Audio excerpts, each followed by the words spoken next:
Tonight, emergency care struggling to keep up. A patient's perspective after an agonizing wait.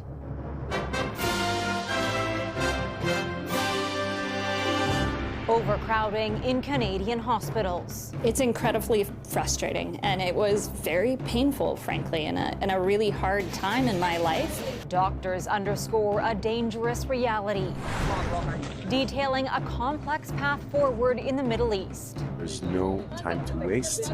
They're dying there. Frustration and heartbreak from families over stalled efforts to free hostages. Plus, celebrating a professional hype man. I'm there to put a smile on your face, to energize you. Busting out all the right moves, 3 decades of dance and delight.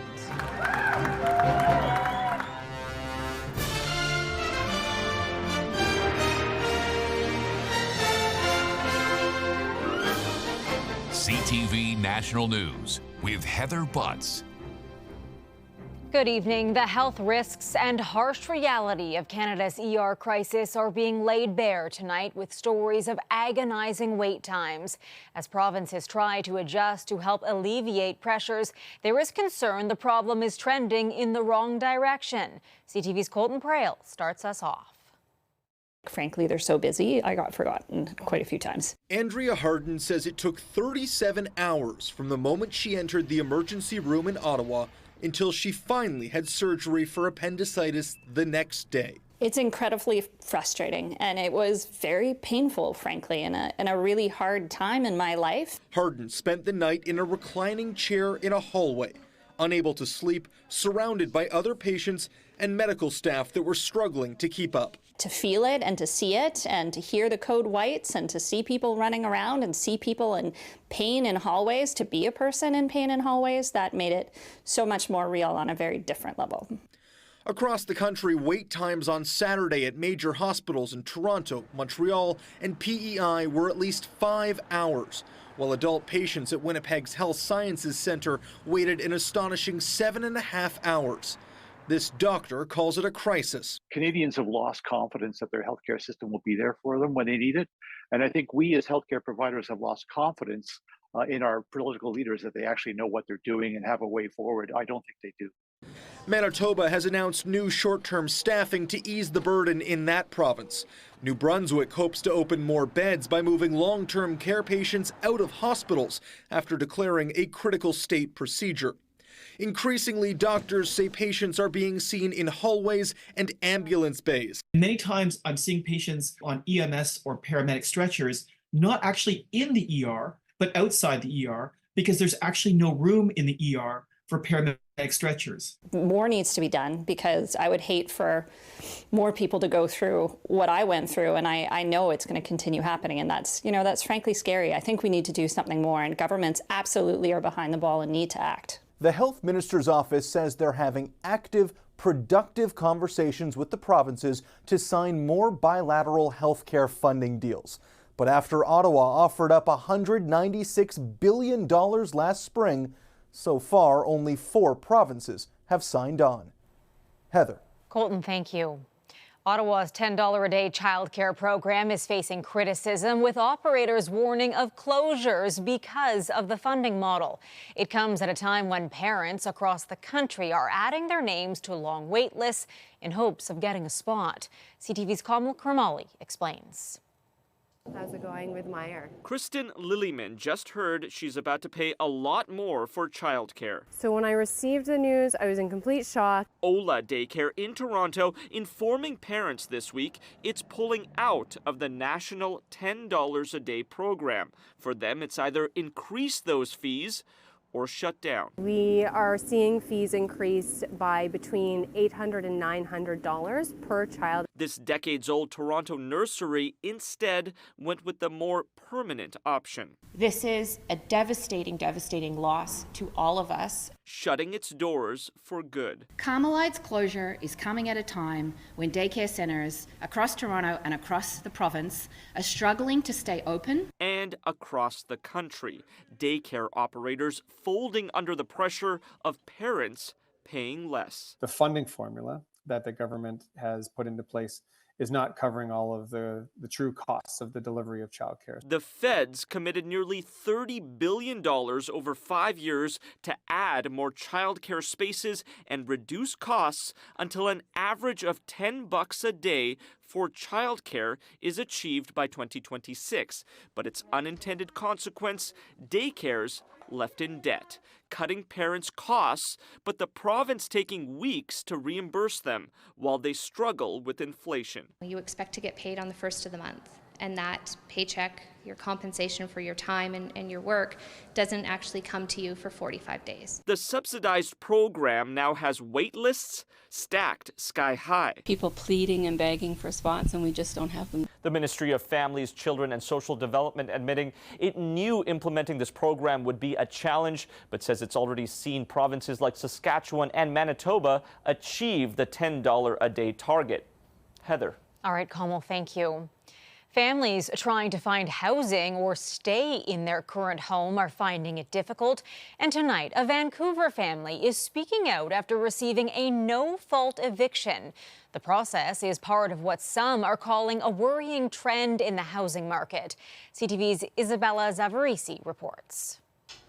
Slowly organizing and packing their belongings, the Miller family has rented this home for nearly a decade. But now, they're not sure whether they'll be able to stay. We feel like we're kind of living in limbo. And we've been living in limbo since middle of December. Yeah.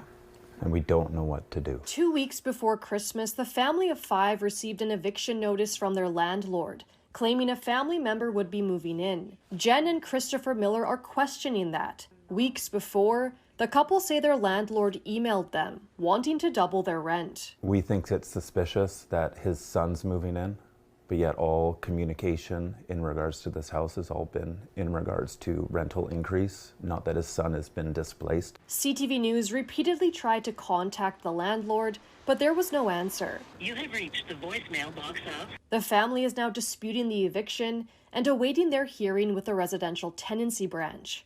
A tenant advocacy group says since the province tightened rules around rent evictions, no-fault evictions are the #1 thing they hear about. What it's caused is a pivot. Those same landlords that were rent-evicting tenants for profit are now evicting them for landlord use for profit, saying that they're going to move in or a family member is going to move in. There is an epidemic of this specific kind of eviction in the province right now. Lawyer Robert Patterson says he'd like to see the province clamp down on these kinds of evictions. It needs to be more transparent. It needs to make tenants, give them a chance to protect and defend their housing in the middle of a housing and eviction crisis. The Ministry of Housing says ministry staff are exploring other options on how to cut down on bad faith evictions due to landlord use. For the Miller family, they'll have to wait a while longer to see whether they'll be able to stay in the home they've made dozens of memories in.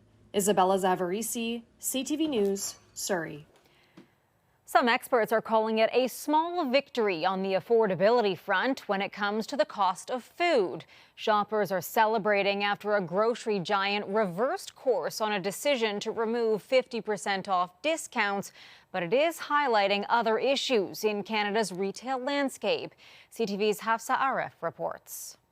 Don't take consumers for granted, or else you'll pay for it. A hard lesson for the grocery giant, following a week of intense public backlash. This was very much about food affordability. It was about buying food. And in fact, actually, they picked an awful time to do it, and that's what they heard this week. Loblaw planned on reducing its 50% discount on products near the expiry date across Canada. 30% stickers would be the new norm. The company said it was a move toward more predictable and consistent pricing, in line with its competitors. But now the 50% stickers are here to stay. We saw a misstep by Loblaw this week, and to their credit, they backed off because they saw the reaction, and they're in business. They want to keep your customers happy. That's a fundamental rule of business. A decision applauded on the streets of Halifax. I'm pleased that a little bit of public outrage and pressure actually got them to do something.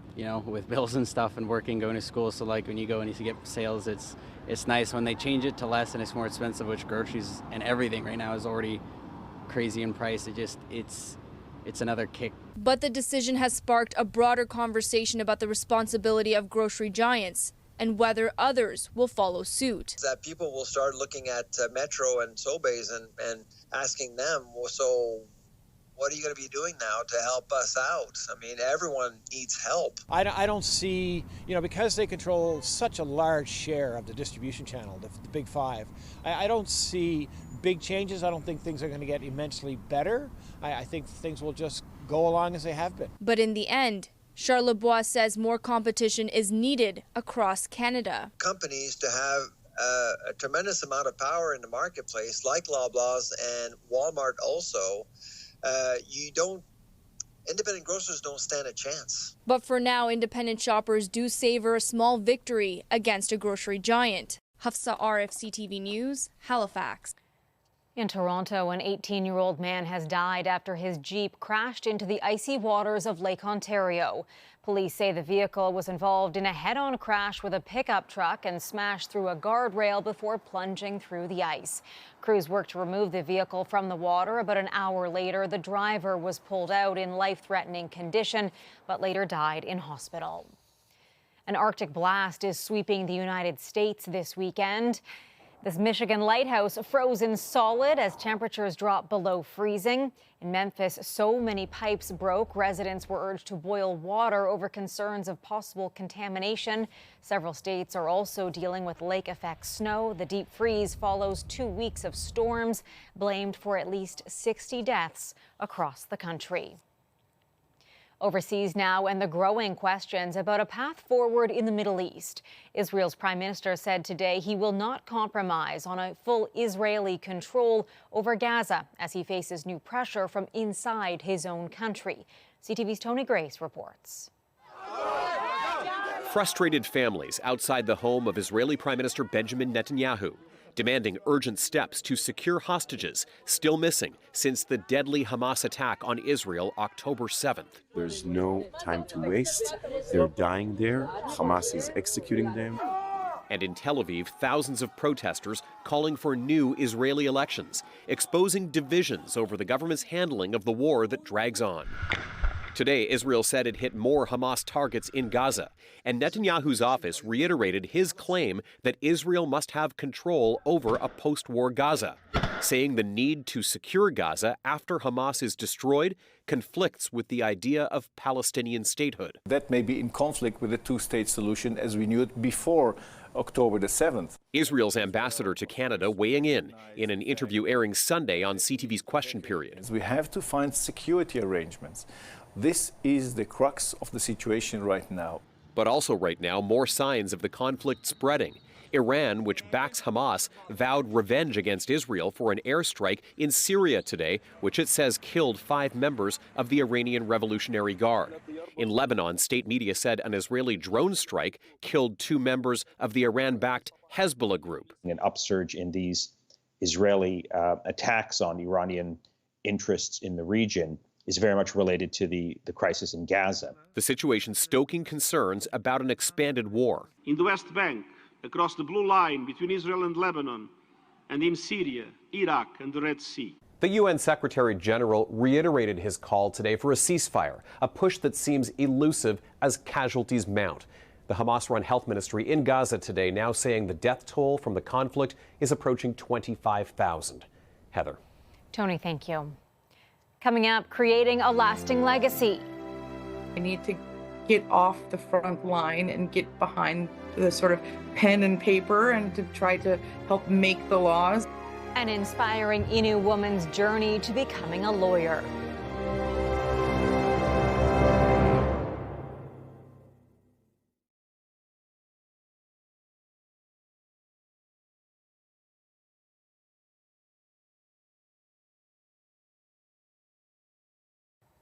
The RCMP is easing its cannabis use policy for officers and other employees several years after it became legal in Canada. The revised policy says simply members must be fit for duty when reporting for work. This replaces a 2018 policy that banned employees from using recreational cannabis for 4 weeks before duty.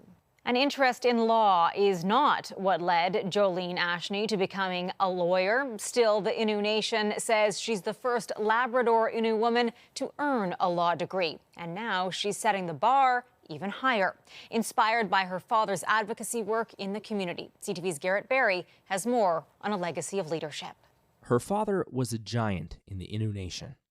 A political leader and a community leader, Daniel Ashini helped lead protests against military training flights that flew low and loudly over traditional Innu lands.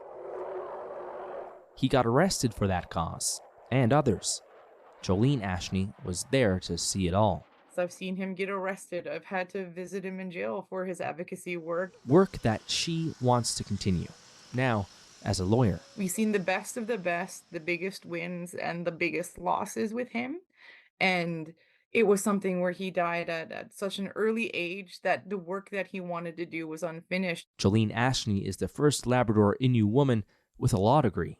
She's passed the bar exam in Ontario and now has her sights set on the exam in Newfoundland and Labrador. And I think that's one of the good role models for our young people in both communities, Sahaji and Akwasish. For her hometown, a source of pride.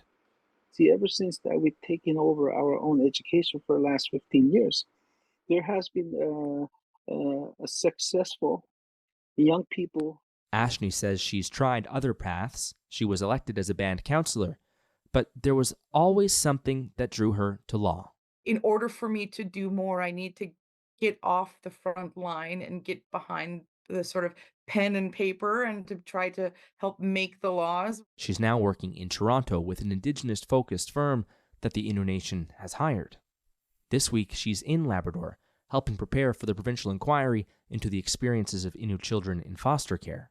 She says developing child and family law with a focus on Indigenous experiences is one of her passions. Despite what community leaders say, she doesn't want to be a role model.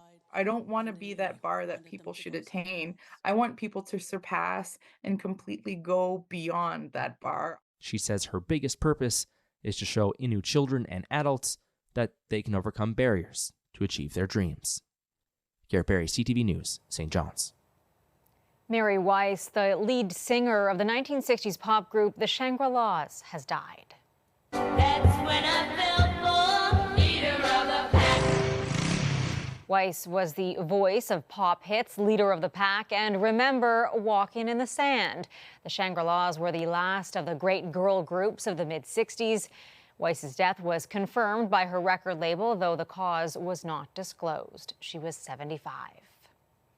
Still ahead, a dynamic presence.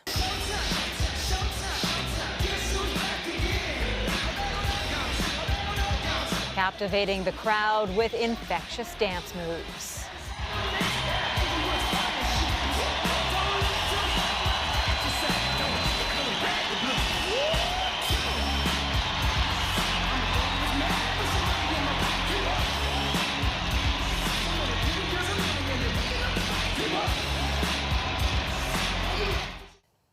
You may have seen him busting unique moves at sporting events. Ottawa's famous dancing guy is known to energize crowds. And this week, Cameron Hughes returned to where it all began. CTV's Jackie Perez now on the Hype Man, celebrating 30 years of cheer. He got them cheering then, and he's got them cheering now. Cameron Hughes is marking 30 years as a professional hype man. I'm there to put a smile on your face, to energize you. You might know the Ottawa native as the Dancing Man, first wowing NHL fans in the stands in January 1994, when the Senators played at the Civic Centre. So I got up from my seat, I went to the aisle, and I started dancing up and down the aisle, and they're all like, oh, he's going for it, and the place went nuts. Now, since that fateful moment, Cameron Hughes has been entertaining fans and igniting crowds at sporting events across the globe. Woo! Yeah, let's go, Jackie! Yeah, go Sens, baby! Woo! He's performed at over 1,500 events, including the NBA, Rugby Sevens, and the U.S. Open, with tennis superstar Roger Federer. They love it. They love the crowd getting behind the fun. So thank you. You kept cheering me on. Those who know Hughes gathered at the Bytown Cinema, celebrating his 30 years of cheer. I have never seen somebody that can work up a crowd like this guy. He was my big supporter when I had my kidney transplant last year, and he got me cheering all the time. Even Prime Minister Justin Trudeau dropped in, surprising his childhood friend and saluting his ability to empower and excite a crowd. And that is something that I've always been deeply jealous of you for, your ability to connect with people. I never thought in a million years that I'd be dancing and throwing t-shirts and lugging myself around the world, putting a smile on people's faces, but I think it's just in me. It's something I was meant to do. And then when you get a shot to do it and come back to your hometown and say, thanks, I mean, hello, t-shirt drop. Jackie Perez, CTV News. To a different kind of excitement at a hockey game in Nova Scotia when a puck flew into the announcer's booth. And that puck's going to go out of play here, and that's going to do it for that sequence right there. 9:25 left. I apologize if I just damaged your eardrums there. That was Mark Moffat's over-the-top call during a high school game. A popular hockey account shared the video on X, and Moffat says he's taking it in stride. After the break, a frigid deep dive, discovering the beauty beneath the ice.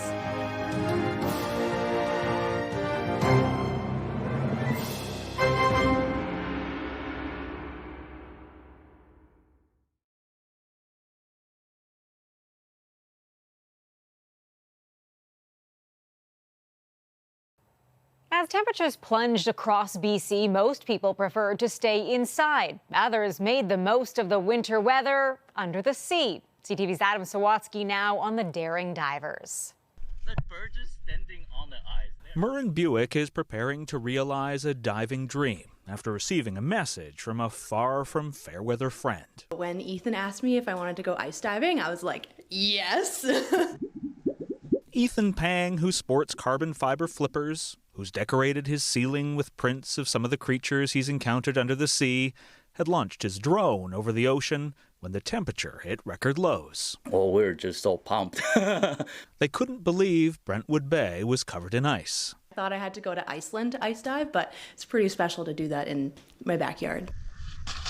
Well, Murren was surprised by the slush that slid down her snorkel. Into my mouth, and I would have a brain freeze. It was so cold. Ethan made a conscious effort to take a bite out of the ice. Surprisingly not taste as salty as I thought. Although ice diving proved to be far more fun than they could have imagined. Probably looked like goofballs. People shouting to us like, "Are you guys okay? We're fine, thank you." Well, Ethan and Murren couldn't have been better, flopping about like seals, rolling around like logs. Nothing could beat that moment. They found themselves under the ice. You dive down and then the noise just goes away. It's all silent under the water. Well, Murren calls it potentially peaceful, and Ethan says it might have made him feel meditative. Yeah, but we were not really in that kind of mood. Well, Ethan and Murren were in the same mood that made some build up snowmen or others slide down hills. The sort of mood that makes these experienced divers want to have the most fun and make the most happy memories during this unprecedented snow day. Have some fun. Don't be afraid to get wet and cold. And you only live once, so go for it. Adam Sawatsky, CTV News, Central Saanich. A fun way to enjoy winter. That is our show for this Saturday night. I'm Heather Butts. For all of us at CTV National News, thank you for watching. Good night, and we'll see you again tomorrow.